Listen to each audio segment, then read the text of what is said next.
dommer David Fernandez Porbalan er klar til at få sat opgøret i gang. Han skal lige have tegn udefra, og Fernandez Porbalan er rent faktisk manden, som dømte den anden Supercup-kamp mellem de to, der endte i drama, og han har altså fået genvalg for sin håndtering af den kamp. Det var der, hvor Marcelo Davila blev vist ud til sidst, og Lourinho stak en finger i håret på assistenttræner Tito Vilanova fra FC Barcelona. Og således har der været mange hændelser, jeg vil sige dramatiske hændelser mellem de to hold igennem årene.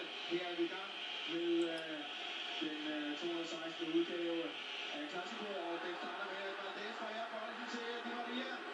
Og det er afslutningen på side. Benzema er scoret, og der er ikke offside, og der er spillet 22 sekunder, og Real Madrid er foran med 1-0, og de må Victor Valdez tage på sin kappe. Single kicks for ham, og 22 sekunder, og det er det hurtigste mål, som er scoret i den her sæson i La Liga.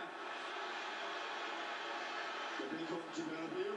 Der løbes Lukas i et frygteligt fejl, og jeg spiller simpelthen bolden direkte ud i køderne på Angel Di Maria. Prøver at finde Benzema. Sparker løs i mål, og der er ikke skyggen af offside. Piqué står ind og forsøger at dække af inden foran Valdez. Men jeg vil ikke sige, det lå i luften, måske, men der bare har været den her fornemmelse, og det er, at det skulle være i dag, hvor Real Madrid og sikkert start bliver fået. Og så kan man så sige, det var fint,